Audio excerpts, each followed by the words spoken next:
اهدنا الصراط المستقيم.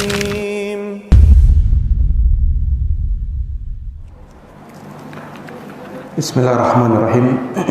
Assalamualaikum warahmatullahi wabarakatuh.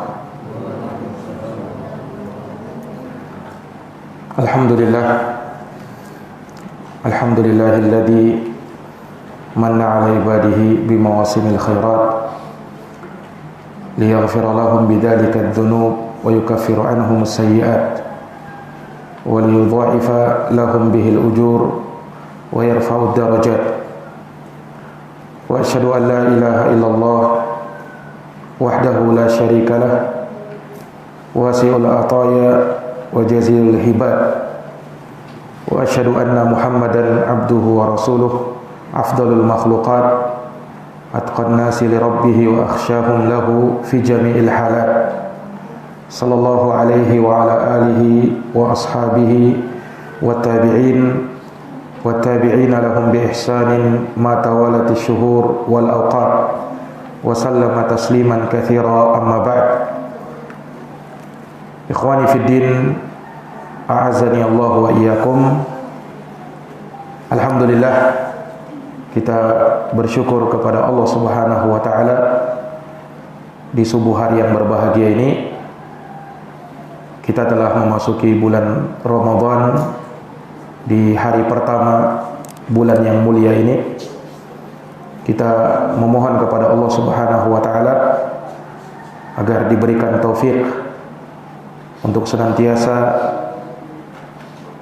mengingat Allah, beribadah kepada Allah, dan semoga Allah berikan kepada kita kesehatan dan kekuatan untuk bisa menunaikan ibadah puasa ini sampai pada akhirnya. Ikhwani fiddin, azani Allah wa iyyakum. Tentu tidak diragukan bahwa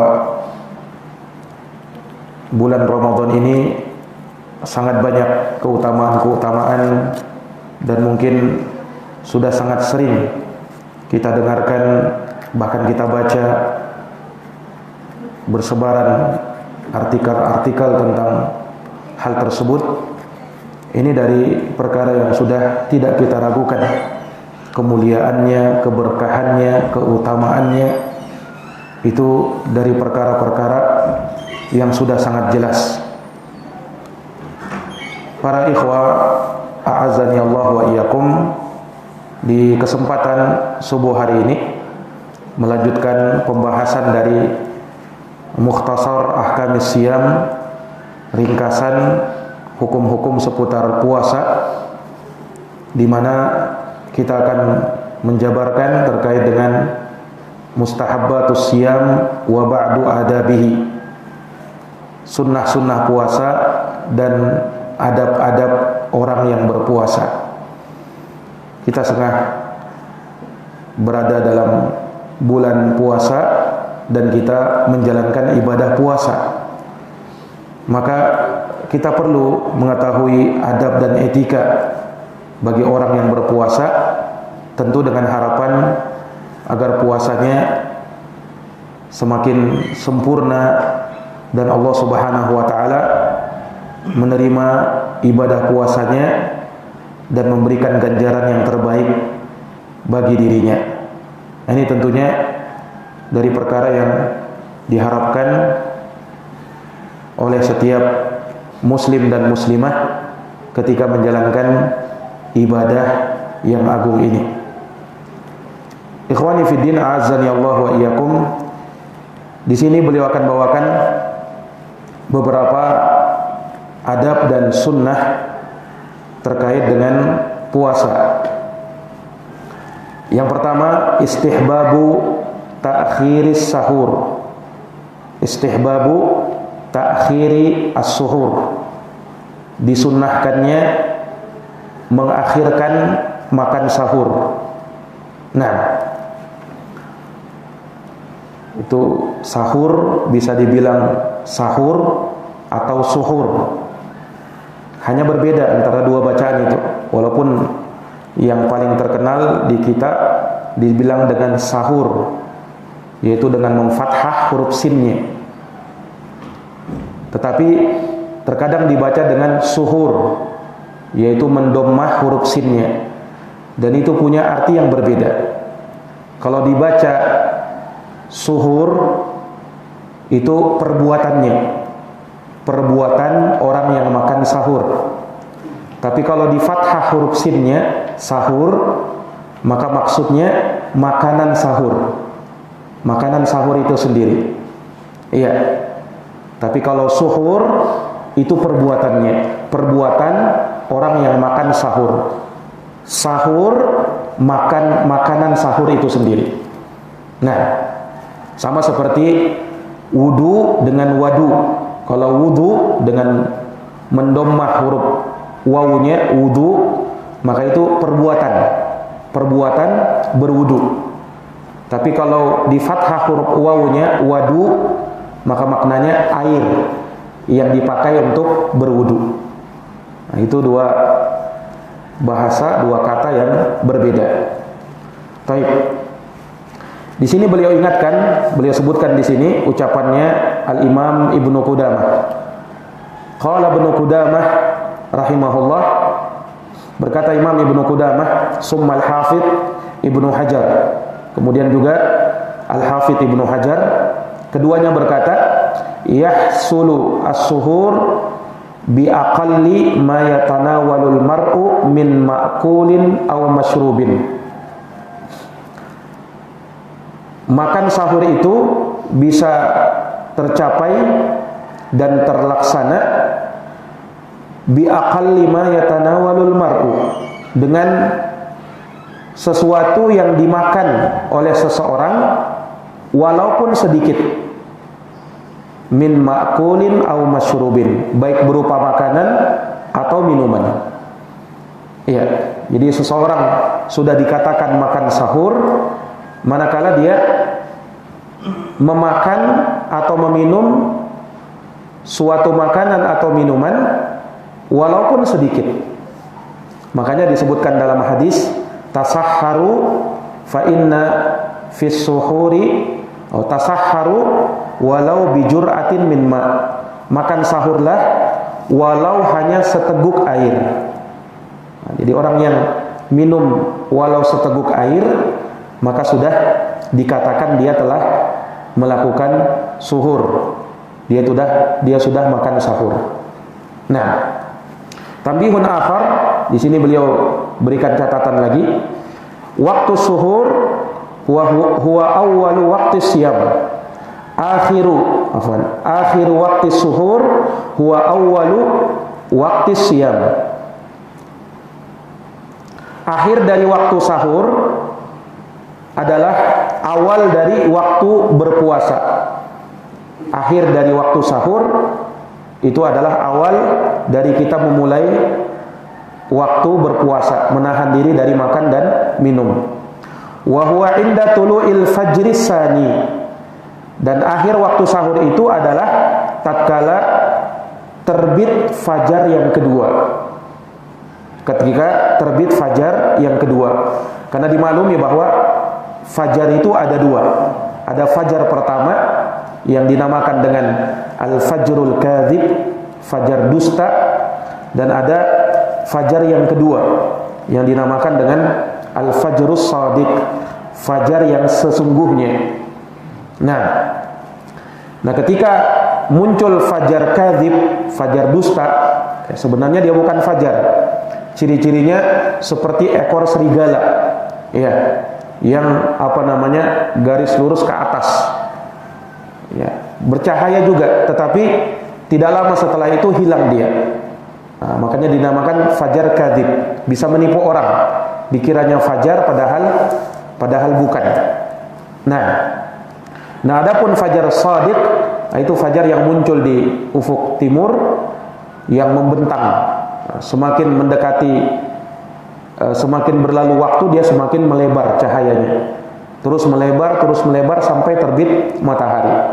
Nah, itu namanya fajar shadiq. Iya. Dan ketika terbit fajar shadiq inilah kita diperintahkan sudah untuk menahan dari makanan dan minuman, dan sudah mulai start untuk berpuasa.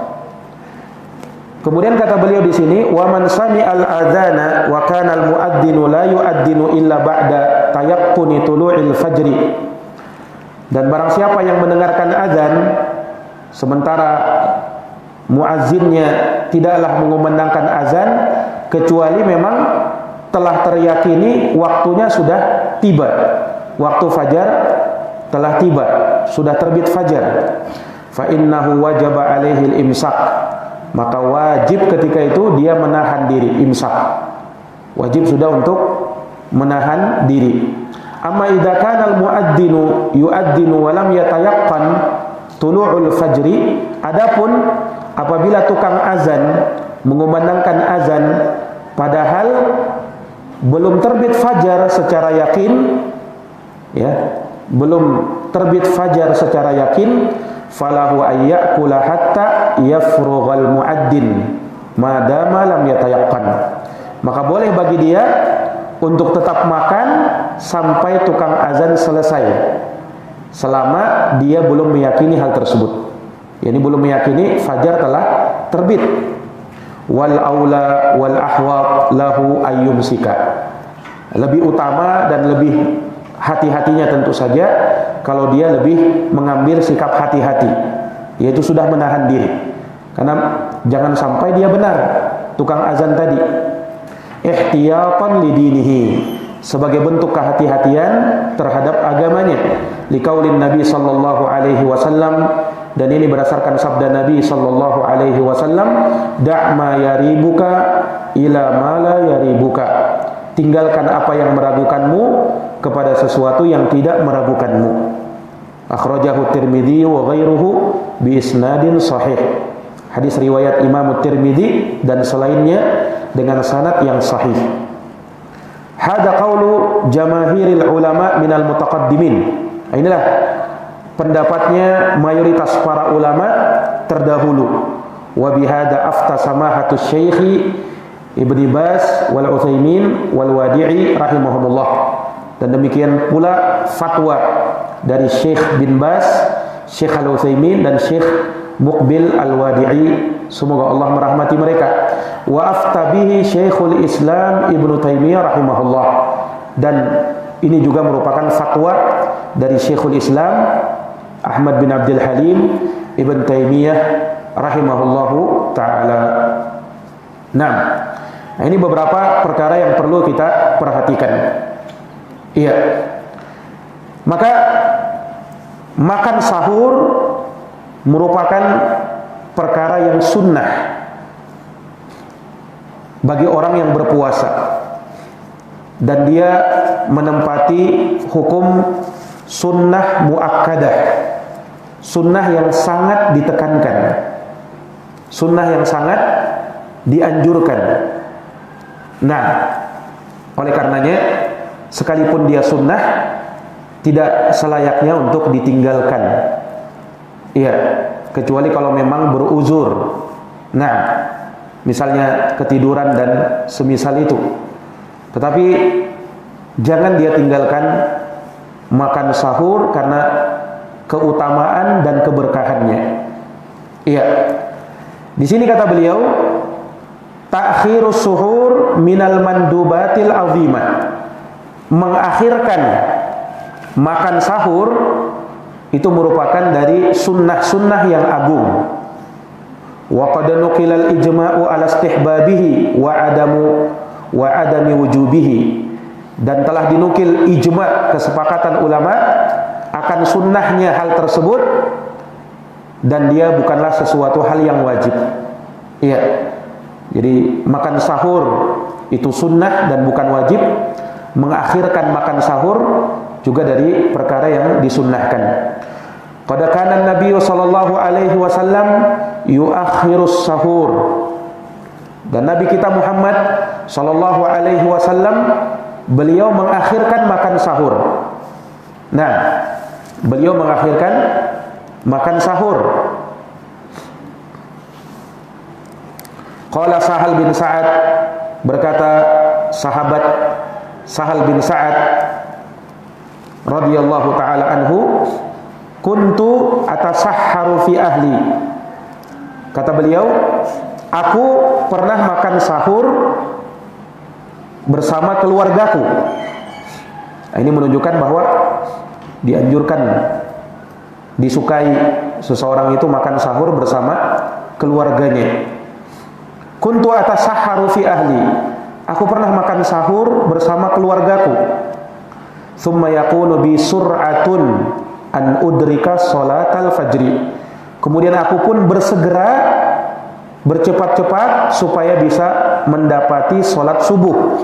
Iya, ma'a an-nabi sallallahu alaihi wasallam, bersama Nabi sallallahu alaihi wasallam. Nah, akhrajahul Bukhari. Hadits ini riwayat Imam Al-Bukhari. Perhatikan ucapannya sahabat Sahal bin Sa'ad As-Sa'idi. Beliau makan sahur bersama keluarganya. Setelah makan sahur, beliau langsung bersegera supaya bisa dapat sholat subuh bersama Nabi. Menunjukkan apa? Jarak makan sahurnya beliau dengan ditegakkannya sholat subuh sangat dekat. Karena selesai makan sahur, beliau bersegera supaya bisa dapat sholat subuh berjamaah bersama Nabi Sallallahu Alaihi Wasallam.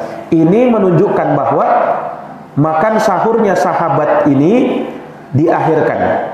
Sebab kalau diawalkan, tentu beliau tidak perlu sampai tergesa-gesa seperti itu, ya kan?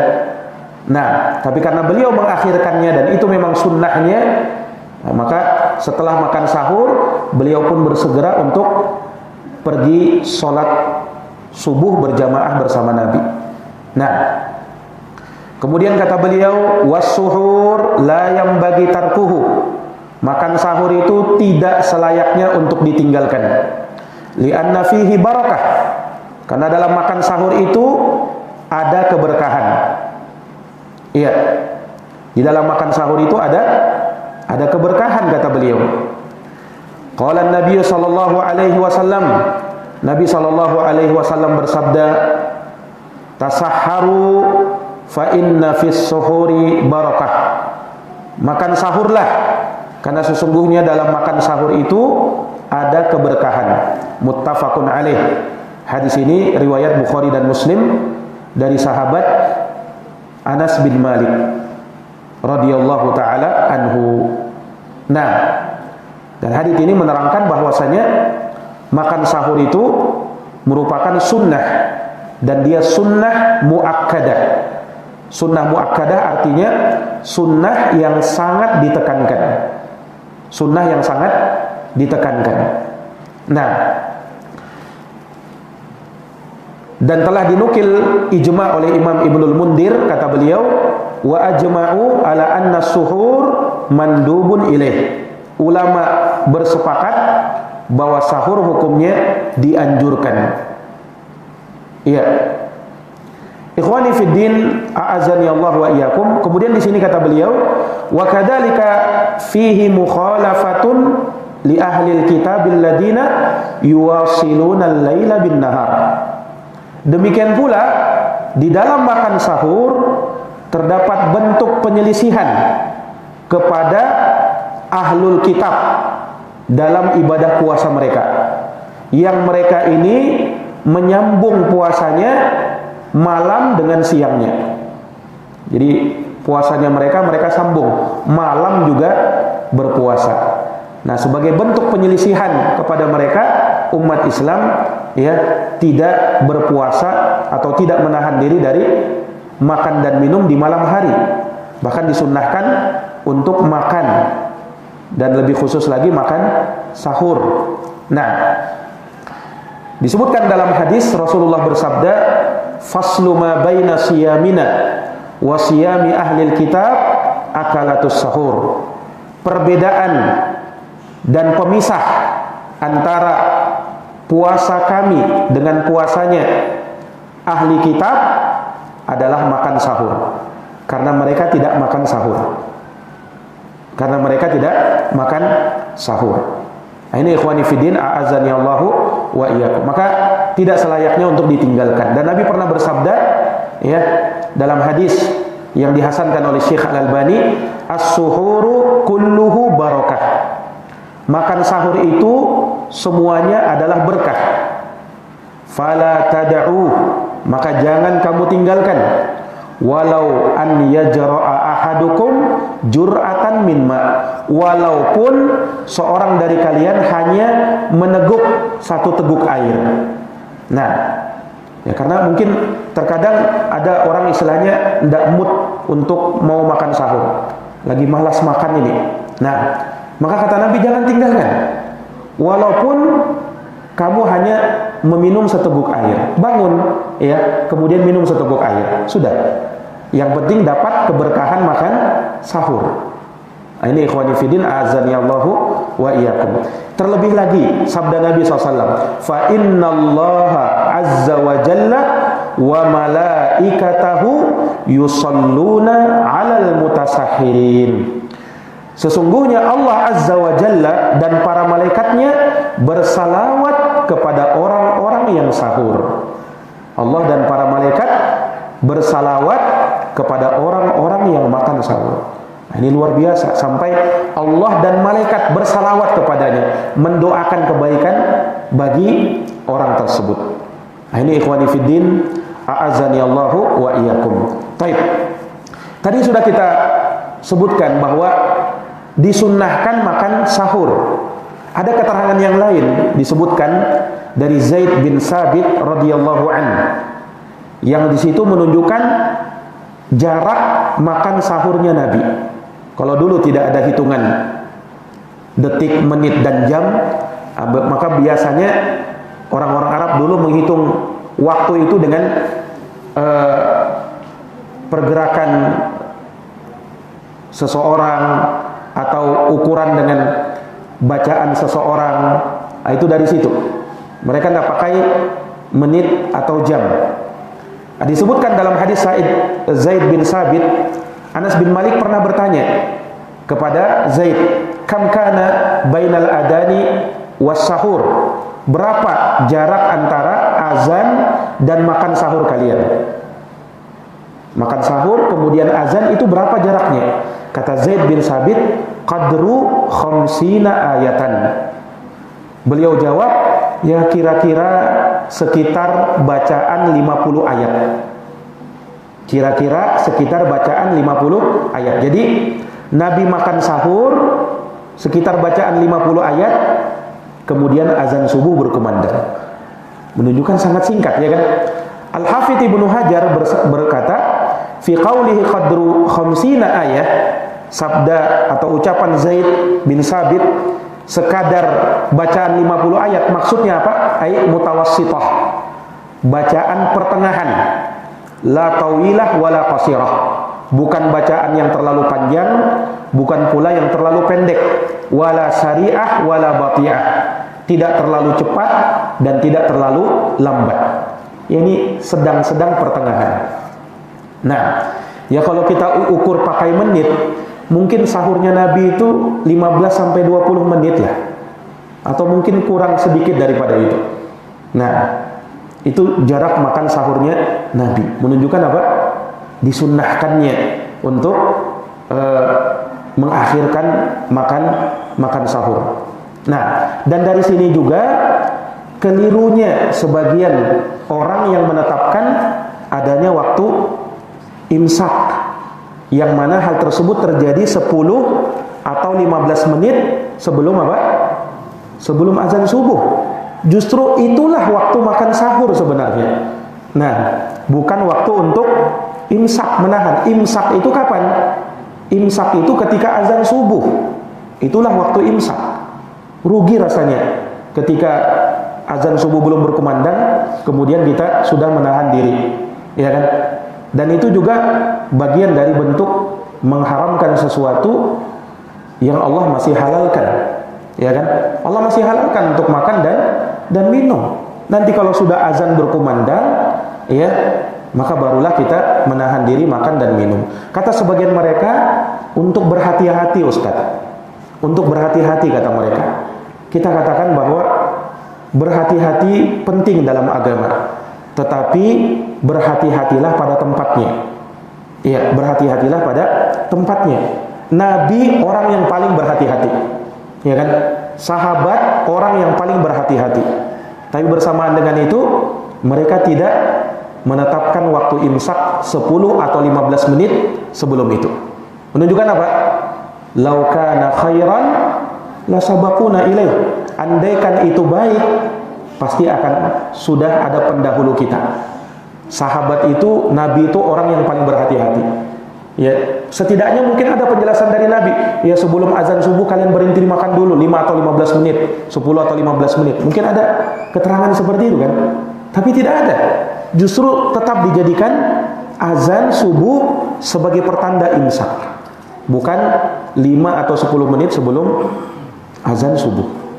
Nah, ini ikhwani fiddin azani Allahu wa iyyakum. Iya.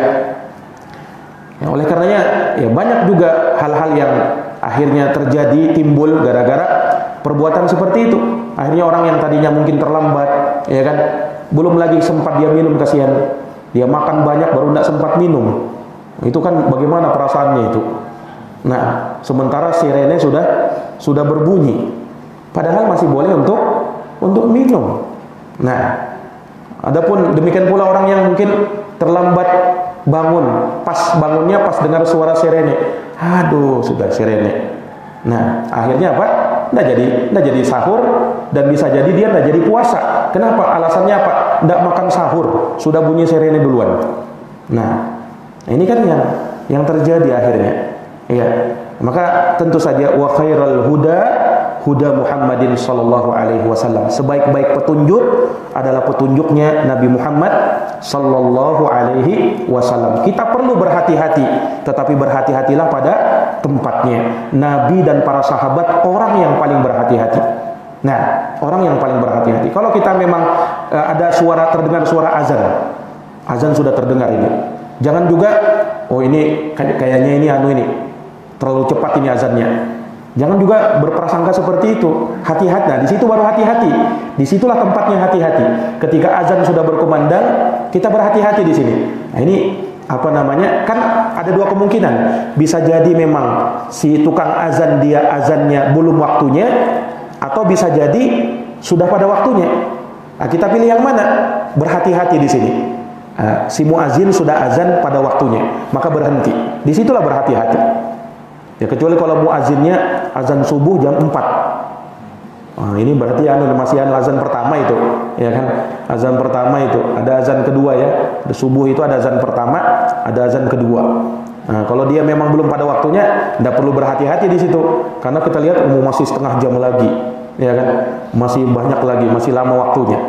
Nah, tapi kalau memang di azan yang setelahnya, azan waktu subuh dia mengumandangkan azan, disitulah kita berhati-hati. Sudah stop dari makan dan minum. Ini ikhwani fiddin, a'azani Allahu wa iyyakum. Baik. Kemudian disunnahkan makan sahur itu dengan tamar, dengan kurma. Iya, itu sunnahnya. Nah, tentunya dia makan sahur dengan apa yang kita makan biasa, makan nasi, ada lauknya, ada sayurnya dan seterusnya. Tapi usahakan kalau ada kurma, jangan tinggalkan makan kurma, baik di awal makan sahur atau di akhirnya. Rasulullah bersabda dalam hadits Abu Hurairah, riwayat Abu Dawud dan disahihkan oleh Syekh Al-Albani. Kata Nabi, "Ni'ma sahurul mu'min at-tamru." Sebaik-baik makanan sahur bagi orang yang beriman adalah at-tamru, kurma yang sudah matang, yang coklat itu. Iya. Nah, ini apa namanya? Dari makanan sahur yang disunnahkan. Ya, kalau tidak ada kurma, ya maka makanlah makanan sahur yang seadanya, ya, air dan makanan yang ada itu pun sudah terrealisasi. Tapi kalau ada kurma, maka lebih baik dia makan kurma. Nah, setelahnya dia mau makan yang lainnya, maka itu boleh bagi dia. Taib. Ikhwani fiddin, a'azani Allah wa iyyakum. Nah, jikalau misalnya masih tersisa waktu, ya, setelah kita makan sahur, apa yang kita lakukan?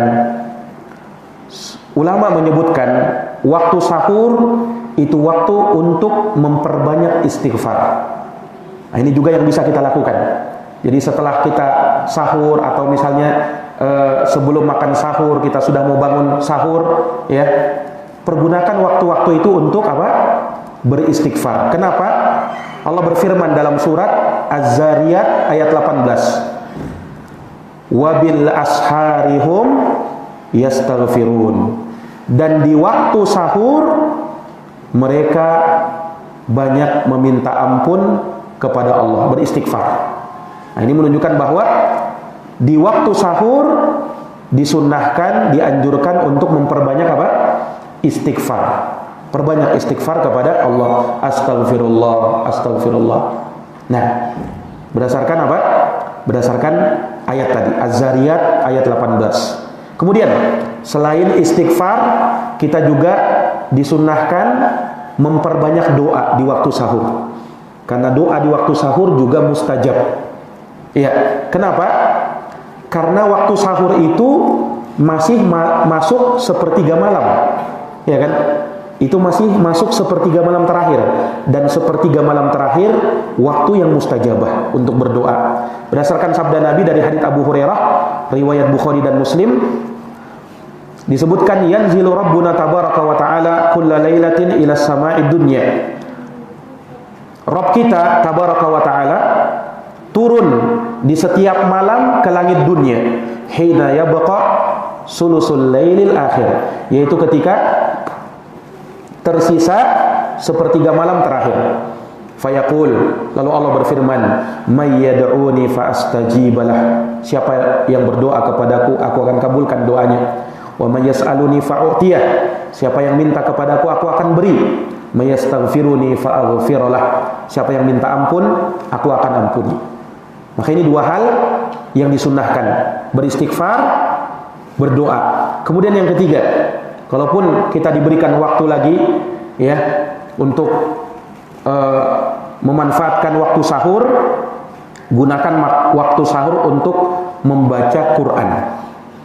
Ini amalan yang ketiga yang bisa kita lakukan di waktu sahur. Tentunya selain dari makan sahur. Nah, istighfar, berdoa, baca Quran. Baca Quran di waktu sahur. Kenapa begitu? Karena ada ayatnya, dalilnya dalam surat Al-Muzammil ayat 6. Allah berfirman, inna nasyi'atal laili hiya asyaddu waqa'a wa aqwamu qila. Sesungguhnya bangun di waktu malam adalah lebih tepat untuk khusyuk, dan bacaan di waktu itu lebih berkesan. Ya, ini maksudnya bacaan Quran di waktu sahur itu lebih berkesan. Nah, sehingga dari hadits ini, ya, menunjukkan, atau dari ayat ini menunjukkan bahwasanya, ya, dianjurkan bagi seseorang untuk membaca Quran dan menyempatkan baca Quran di waktu itu. Nah, inilah apa namanya perkara-perkara yang dianjurkan bagi orang yang sahur atau di waktu sahur. Selain makan sahur, istighfar, berdoa, baca Quran. Istighfar, berdoa, baca Quran. Ikhwani fiddin, a'azani Allah wa iyyakum. Ya, kalau kita lihat dari hadis tentang Nabi sallallahu alaihi wasallam mengakhirkan makan sahur. Jadi Zaid bin Sabit kan bercerita, tasaharna ma'a Rasulillah sallallahu alaihi wasallam summa qama ila shalah. Kami pernah makan sahur bersama Nabi sallallahu alaihi wasallam. Dari hadits ini dianjurkan makan sahur itu berjamaah. Dianjurkan makan sahur itu apa? Berjamaah. Ya, minimal berjamaah bersama keluarganya. Ya, dan juga kata ulama dianjurkan dan dibolehkan bagi seseorang untuk mengundang orang lain supaya makan sahur bersama. Ya, sebagaimana sahabat, ya, Zaid bin Sabit itu makan sahur bersama Nabi, menunjukkan makan sahurnya berjamaah, dan di situ Nabi mengundang Zaid bin Sabit untuk makan sahur bersama. Nah, jadi ini dari perkara yang dianjurkan, ya, makan sahur itu hendaknya bersama-sama. Ya, dan juga di hadits itu ada isyarat sebenarnya makan itu hendaknya dengan duduk, bukan dengan berdiri. Dan ini adab orang yang makan. Makanya disebutkan dalam hadits itu, ya, summa qama ila sholat. Kemudian kami berdiri untuk sholat, menunjukkan mereka makan dalam keadaan duduk. Nah, makan dalam keadaan duduk. Orang yang makan dalam kondisi berdiri itu makruh hukumnya. Makruh hukumnya, tidak sampai haram, tetapi makruh. Nah, seperti halnya juga minum dalam keadaan berdiri. Iya. Tidak haram, tidak berdosa, tetapi apa? Makruh hukumnya. Kecuali dalam kondisi darurat yang tidak memungkinkan bagi dia untuk duduk, maka dibolehkan ketika itu untuk berdiri. Nah, sebagaimana Nabi pernah minum air Zam-Zam dalam keadaan berdiri. Ya, tapi ingat, sebagian orang keliru, dia anggap kalau begitu sunnahnya minum air Zam-Zam berdiri. Tidak. Sunnahnya tetap duduk. Tetapi ketika itu Nabi berdiri karena kondisi yang tidak memungkinkan untuk beliau duduk. Karena padatnya orang, banyaknya orang, maka beliau minum air Zam-Zam dalam posisi berdiri. Nah, tetapi dalam kondisi yang tidak darurat, ya, tidak ada mudah bagi dia untuk duduk, maka hendaknya dia tetap duduk. Nah, ikhwani fiddin, a'azani Allah wa iyyakum, maka ini dari perkara yang hendaknya kita perhatikan. Dan yang terakhir, apa hikmah dari mengakhirkan makan sahur itu? Hikmahnya sangat banyak. Pertama, mempersingkat waktu menahan lapar. Mempersingkat waktu menahan lapar, ya kan? Ya. Ketika misalnya dia sudah mulai menahan 10 atau 15 menit sebelum sebelum azan, ya, ini memperlama kan?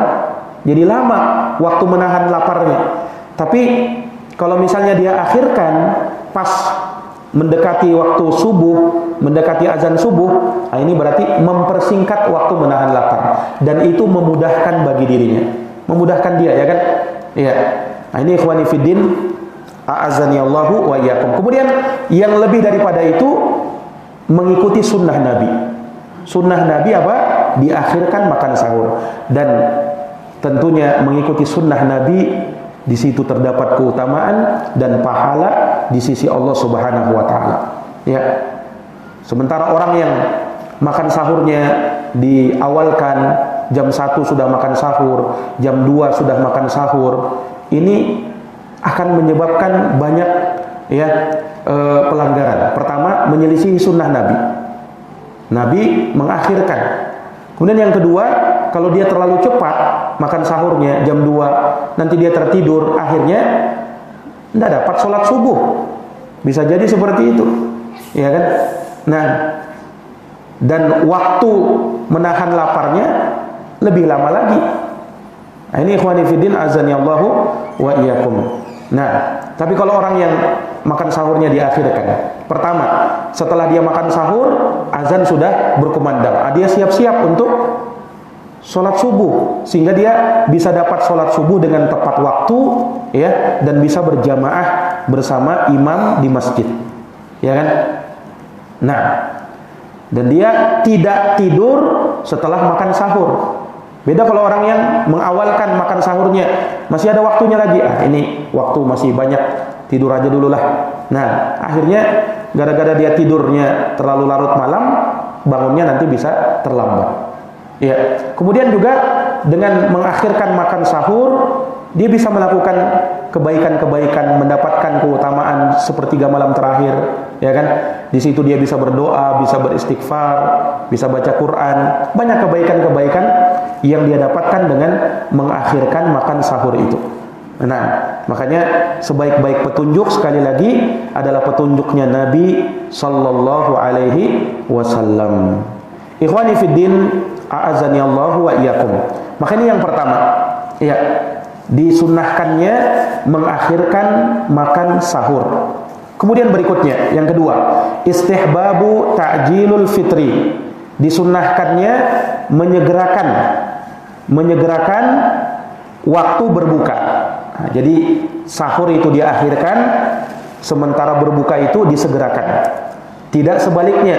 Sebagian orang justru sebaliknya, makan sahurnya diawalkan, berbukanya diakhirkan.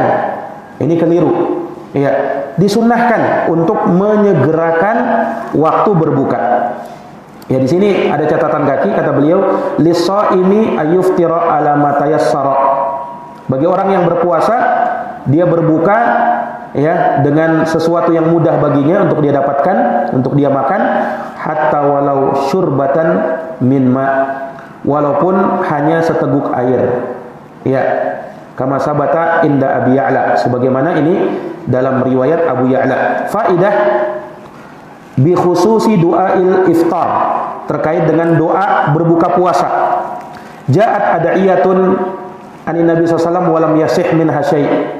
Telah datang doa-doa dari Nabi SAW, doa berbuka, namun tidak ada sesuatu pun darinya yang sahih. Seperti hadis, "Dhahabat dhama wa batallatil uruq wa thabatal ajru insyaallah."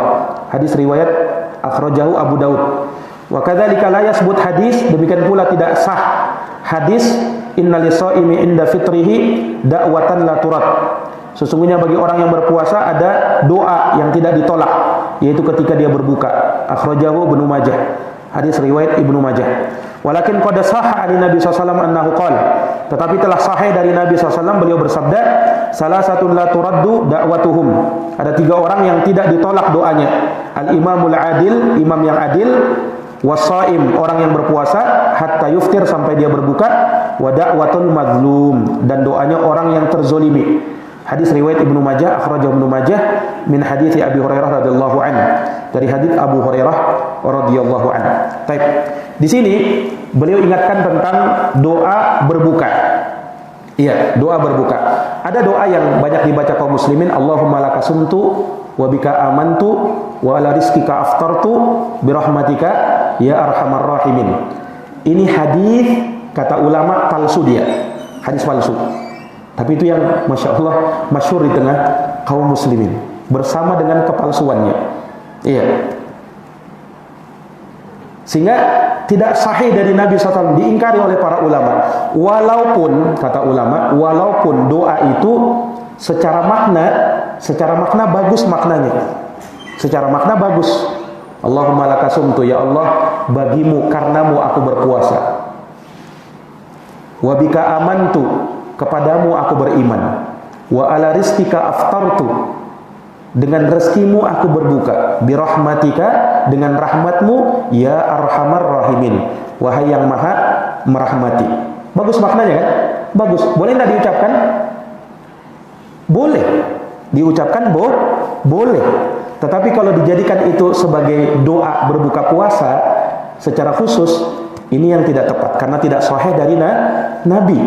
Iya, kalau dia baca sekali-sekali silahkan, tidak ada masalah. Sebagai doa secara umum boleh, tetapi tidak meyakini bahwa itu doa berbuka puasa. Iya. Nah, adapun dalil yang sahih itu pun masih diperbincangkan ulama, yaitu zahabad dhama'u wa batallatil uruqu wa thabatal ajru insyaallah. Ini hadis, doa ini, zahabad dhama'u, ini diperselisihkan ulama tentang kesahihannya. Hadisnya riwayat Abu Daud. Kalau penulis kitab ini, risalah ini, beliau menganggapnya lemah juga hadis ini, zahabad dhama'u. Tetapi sebagian ulama seperti Syekh Al-Albani, beliau mensahihkannya. Beliau apa? Mensahihkannya. Sehingga kalau ada yang mengamalkannya, maka tidak masalah. Maka tidak masalah. Jadi dia baca zahabat dhama'u wa batallatil uruq wa thabatal ajru insyaallah. Apa artinya? Zahabat dhama'u, telah hilang dahaga. Wa batallatil uruq, urat-urat telah basah. Wa thabatal ajru insyaallah, pahala telah tetap insyaallah. Doa ini diucapkan bukan sebelum makan sahur, tetapi setelah makan sahur. Maksudnya setelah dia minum seteguk air atau makan kurma, baru dia ucapkan ini. Bukan jadi doa setelah makan, bukan. Tetapi setelah minum beberapa teguk atau setelah makan kurma, baru zahabat dhama'u wa batallatil uruq wa thabatal ajru insyaallah. Sesuai dengan makna hadis kan? Sesuai. Telah hilang dahaga. Kalau dia belum makan, sudah hilang dahaganya? Belum kan? Nah, tetapi kalau dia makan sudah, minum sudah, baru dia ucapkan itu. Jelas ya? Nah, makanya jangan lupa ngucapin bismillah.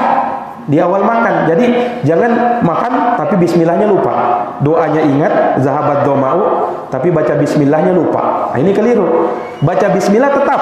Doa sebelum makan, baca bismillah. Nah, jadi kalau kita mau buka, begini caranya. Datang waktu berbuka, Allahu Akbar, ya kan? Maka baca bismillah. Bismillah. Yang mana dulu diambil?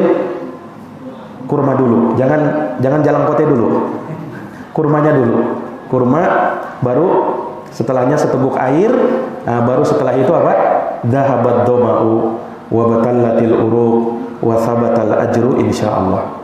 Bagi yang menganggap hadisnya sahih. Jelas ini? Nah, jadi setelah baca bismillah, makan kurma, minum air, baru baca doa tadi.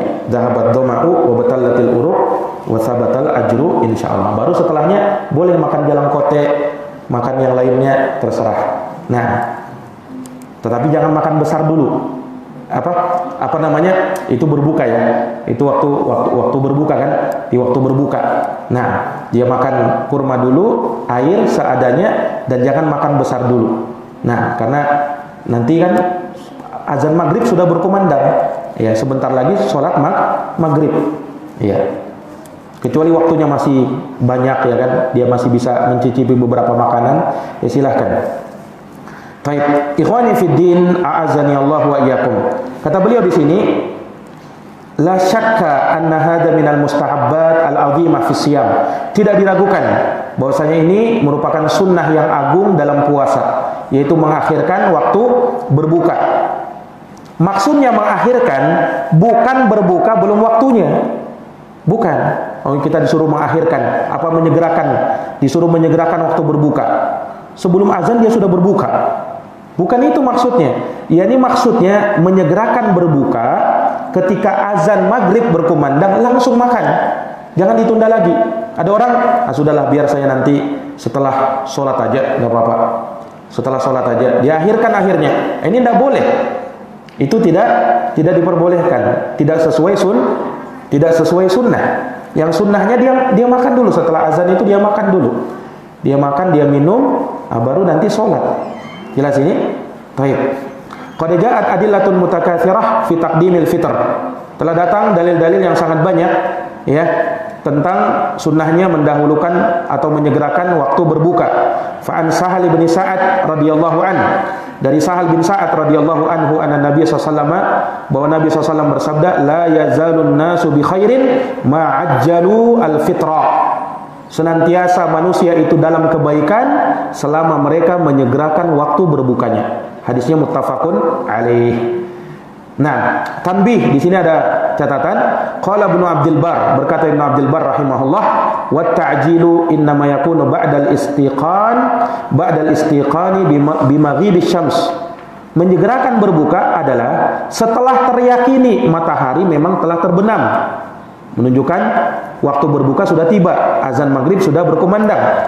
Wala yajuzu li ahadin, tidak boleh bagi seseorang ayyuftira wa huwa syak, berbuka dalam keadaan dia ragu. Ini sudah berbuka atau tidak ini? Jangan. Asalnya apa? Asalnya dia masih berpuasa sampai datang keyakinan bahwasanya waktu berbuka telah tiba. Aghabatis syamsu aula amla, apakah matahari sudah terbenam ataukah tidak? Li'annal fardha idza lazima biyaqinin la yakhruju anhu illa biyaqin. Sebab suatu kewajiban apabila dia masuk dengan keyakinan, maka dia tidaklah keluar kecuali dengan keyakinan. Ini sebagaimana dalam kitab Fathul Bari. Ya, maksudnya begini. Kalau misalnya kita menunggu waktu berbuka, ya kan? Kita tunggu waktu berbuka. Kemudian ragu dalam hati, ini sudah azan atau belum ini? Ini sudah terbenam matahari atau belum ini? Ragu kita. Asalnya apa? Kita berpegang kepada hukum asal. Hukum asalnya waktu berbuka belum tiba. Jelas ya? Jangan langsung ini kayaknya sudah ini. Sudah, saya minum aja sudah ini kayaknya. Kalau dia berbuka di saat seperti itu bisa membatalkan puasa. Karena dia berbuka saat ragu. Sementara dia tidak mengamalkan yang yakin. Yang yakinnya apa? Yang yakinnya masih berpuasa ini. Masih harus menahan ini. Nanti sudah teryakini bahwa matahari sudah terbenam, azan maghrib sudah berkumandang, barulah di situ kita berbuka. Jadi kalau masih ragu, jangan dulu makan. Kalau masih ragu, jangan dulu minum. Sampai betul-betul ya yakin. Jelas ini? Baik. Kalau misalnya begini, kita misalnya di sebuah tempat, kita melihat matahari terbenam, betul-betul terbenam, tapi azan belum berkumandang. Azan maghrib belum berkumandang. Pertanyaannya, kita sudah boleh berbuka atau tidak? Hah? Misalnya kita lihat dengan jelas matahari sudah terbenam.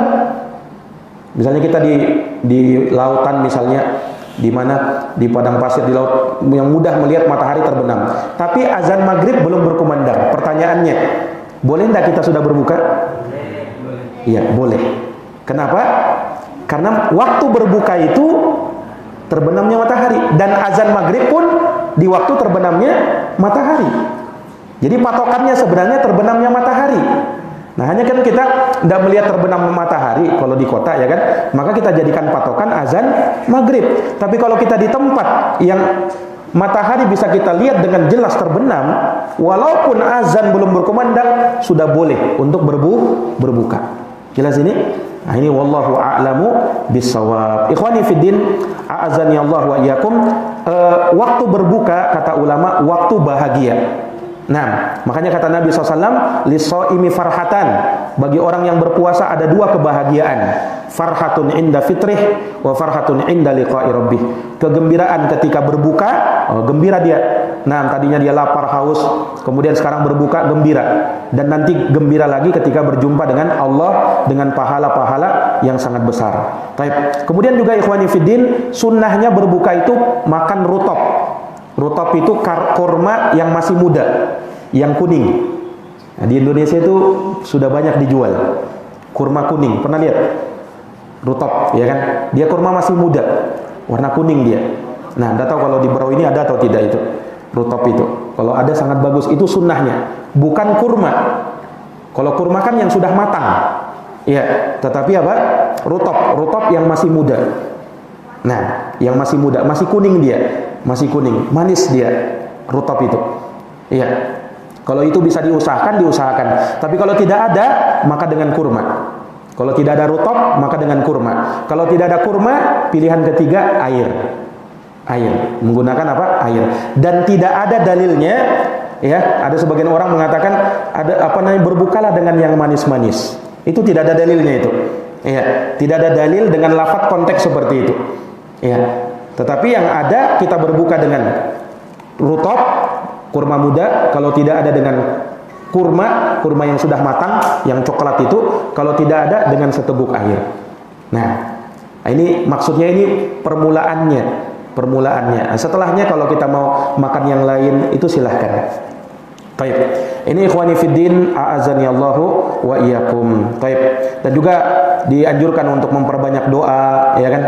Memperbanyak doa ya di saat-saat seperti itu, karena di saat-saat itu waktu yang juga mustajabah. Baik. Mungkin ini yang bisa kami paparkan terkait dengan masalah puasa, adab dan etikanya. Naam, dan sudah kita bahas kaitannya dengan berbuka atau makan sahur dan berbuka. Naktafi bihadzal qadar. Tidak ada pertanyaan ya? Subhanakallahumma wa bihamdik, asyhadu an la ilaha illa anta, astaghfiruka wa atubu ilaik. Wassalamualaikum warahmatullahi wabarakatuh.